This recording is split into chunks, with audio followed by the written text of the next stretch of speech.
Hello everyone, welcome to path shower. कैसी हो सब? आई होप सभी की लाइफ प्रिपरेशन बहुत अच्छी जा रही होगी। तो आज हम पार्ट 12 करने वाले हैं हमारी 1000 MCQ सीरीज इन अकाउंटिंग, जो डे वन से इस चैनल पे चल रही है, जो फाइनेंस अकाउंट असिस्टेंट के पॉइंट ऑफ व्यू से बहुत ही इंपॉर्टेंट है। या आप कोई भी एग्जाम ले लो जहाँ पे अकाउंटिंग का सिलेबस हो। जो ये आज का सेशन रहने वाला है बजटरी कंट्रोल पे और MCQs रहने वाले हैं। पार्ट 11 में हमने कुछ MCQs बजटरी कंट्रोल के सॉल्व कर दिए थे। स्टार्ट करने से पहले अगर आप इस चैनल पे पहली बार आए हो, डू सब्सक्राइब टू पार्थ शोवर। और इस MCQ सीरीज की PDF आपको हमारे टेलीग्राम चैनल पे मिल जाएगी, link will be in the description. Without taking further time, let's get to the point. So आज की सेशन का फर्स्ट क्वेश्चन क्या है? अ बजट एड्स इन, एक बजट एक ऑर्गेनाइजेशन में क्या फैसिलिटेट करता है? कम्युनिकेशन इंपॉर्टेंट होती है, इससे मोटिवेशन आती है एम्प्लॉयज़ में, और कोऑर्डिनेशन होती है हर एक मैनेजमेंट के लेवल पे। तो इसका आंसर क्या आएगा? All of the above. A budget aids in communication, motivation and coordination in the organisation. Next is measuring the firm's performance against established objectives is a part of which of the following function? जब एक firm major करती है अपनी performance, तो वो किस objective के अंदर आती है? तो वो आती है कंट्रोलिंग के अंदर। Next is the preparation of an organisation is budget. जो एक ऑर्गेनाइजेशन प्रिपेयर करती है अपना बजट, तो वो क्या उससे इंपॉर्टेंस आती है? एक ऑर्गेनाइजेशन में क्या एम्स आते हैं? Forces management to look ahead and try to see the future of an organisation. Important requires that the entire management team works together, makes and carry out the yearly plan. This coordination makes performance review possible at all levels of management.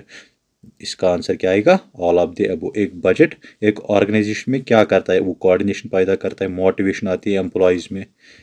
Next is which of the following is the basic element of an effective budgetary control? इनमें से कौन सा basic element है एक effective budgetary control का? तो इसमें से कौन सा है? कॉस्ट बिहेवियर पैटर्न्स जो होते हैं एक ऑर्गेनाइजेशन में, वो इंपॉर्टेंट एलिमेंट है किसका है? एक इफेक्टिव बजटरी कंट्रोल का। Next is when actual performance varies from the budgeted performance, managers will be more likely to revise future budgets if the variance were। जब एक्चुअल परफॉर्मेंस जो होती है बजट की परफॉर्मेंस से, वो रिवाइज करनी पड़ती है फ्यूचर बजट्स के साथ, या एक वेरिएंस आती है। तो इसमें कब आता है? जब uncontrollable rather than controllable. Next is external factors that causes the achievement of companies goals are. External factors कौन से हैं जो अचीवमेंट ऑफ कंपनी गोल्स में हेल्प करते हैं? वो क्या है? Industries price and cost structure.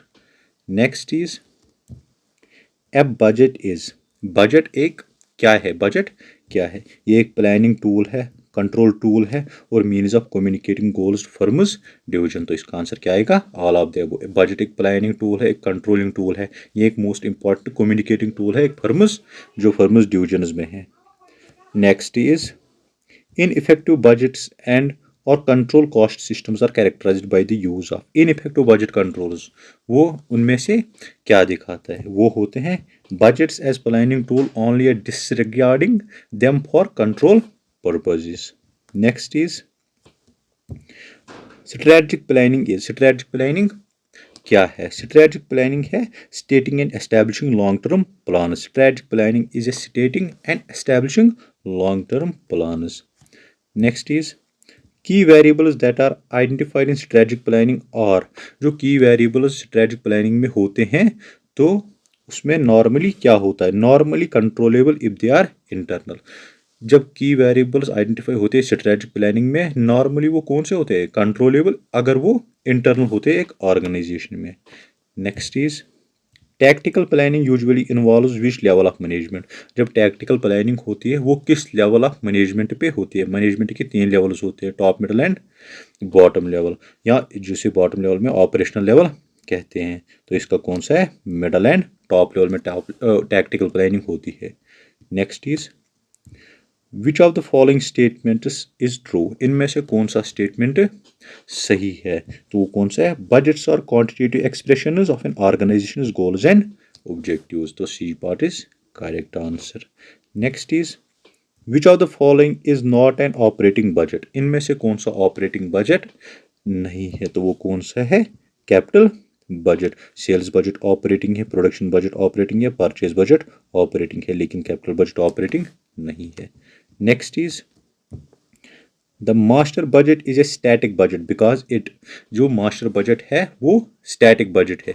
किस लिहाज से वो स्टैटिक बजट है? दैट इज इट इज गियर to only one level of production and sales. Next is यही master budget is, master budget क्या है? मास्टर बजट क्या है? ऊपर भी आया था, ये एक स्टैटिक बजट है। Next is the master budget usually includes, जो मास्टर बजट है उसमें यूजुअली क्या इंक्लूड होता है? उसमें ऑपरेशन बजट, ऑपरेटिंग बजट भी आता है, कैपिटल बजट भी आता है और प्रो फॉर्मा ऑफ फाइनेंशियल स्टेटमेंट्स भी आता है। तो इसका क्या है? ऑल ऑफ द एबो। Next is which of the following is usually perceived as being the master's budget's greatest advantage to management? इनमें से कौन सा ग्रेटेस्ट एडवांटेज है किसकी? मास्टर बजट की। तो वो क्या है? रिक्वायर्ड प्लानिंग इसकी ग्रेटेस्ट एडवांटेज है। Next is chronologically the first part of master budget is to be prepared would be, जो क्रोनोलॉजिकली में हम क्या करते हैं, फर्स्ट हम किस में, मतलब टाइम ऑर्डरिंग सीक्वेंस में हम फर्स्ट में क्या प्रिपेयर करते हैं? तो वो कौन सा हम प्रिपेयर करते हैं? सेल्स बजट सबसे पहले प्रिपेयर करना पड़ता है।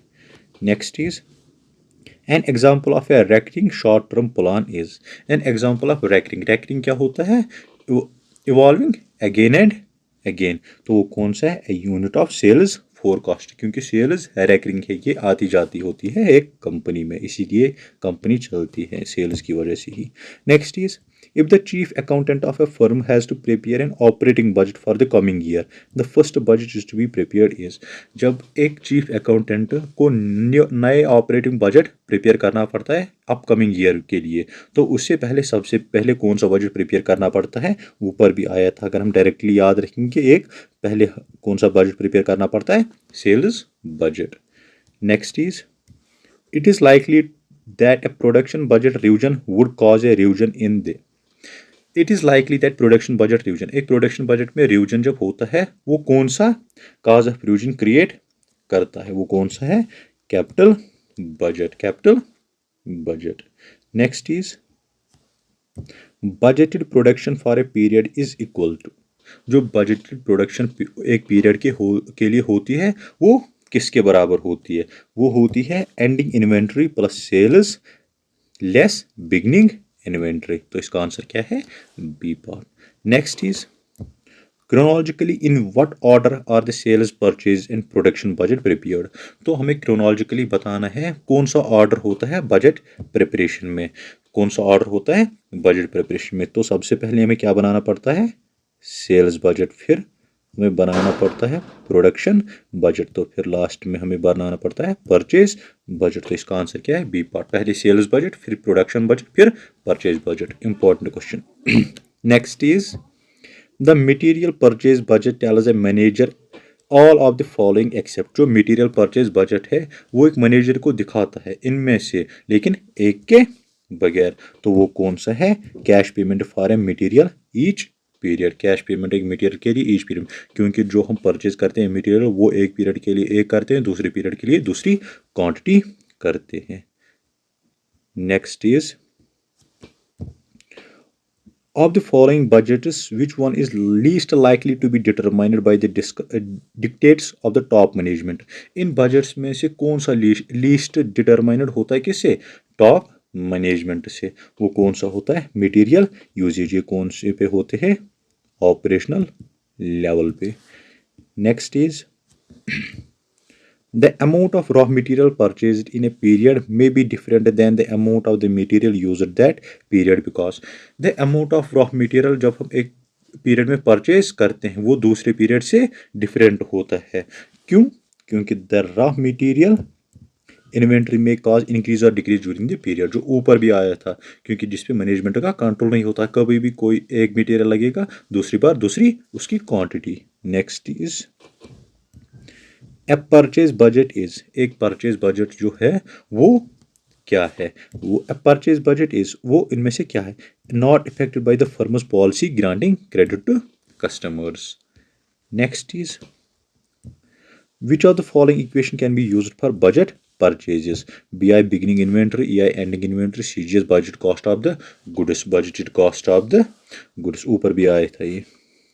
Budget cost of the goods plus beginning inventory plus ending inventory less beginning inventory. इसका आंसर क्या है? D part. CGS plus EI minus BI. ऊपर ये लिखिए BI beginning inventory, EI ending inventory and CGS budget cost of goods. Next is both the budgeted quantity of material is to be purchased and the budgeted quantity of material to be consumed can be found in both the budgeted quantity of material. जो हमने क्या budgeted quantity of material purchase की थी और budgeted quantity of material जो हमने consume की थी वो हमें कहाँ से पता चलता है? वो हमें पता चलता है कहाँ से? Material purchase budget से. Next is a company that maintains a raw material inventory which is based on the following month's production needs will purchase less material than used in the month's wire. एक company जब maintain करती है raw material inventory, वो किस basis पे दूसरे महीने के लिए किस बेसिस पे वो उससे बजट करेगी? तो वो कौन सा है? Planned production exceeds the next months planned production. क्योंकि एक मंथ में एक प्रोडक्शन होती है, दूसरे मंथ में दूसरे लेवल की प्रोडक्शन होती है. एक मंथ में एक मटेरियल क्वांटिटी यूज होती है, दूसरे मंथ में दूसरी मटेरियल क्वांटिटी यूज होती है. So this was all about the budgetary control MCQs. क्योंकि लास्ट पार्ट में भी हमने 20 एमसीक्यूज कर दिए थे और इस पार्ट में हमने 30 कर दिए, तो हो गए 50 एमसीक्यूज. मोस्ट इंपॉर्टेंट एमसीक्यूज है. सो आई होप इस लेक्चर सीरीज से आपको इंपॉर्टेंस बहुत मिलती होगी. अगर आप इस लेक्चर सीरीज को लाइक करते होंगे, please do subscribe to path shower. Have a great day.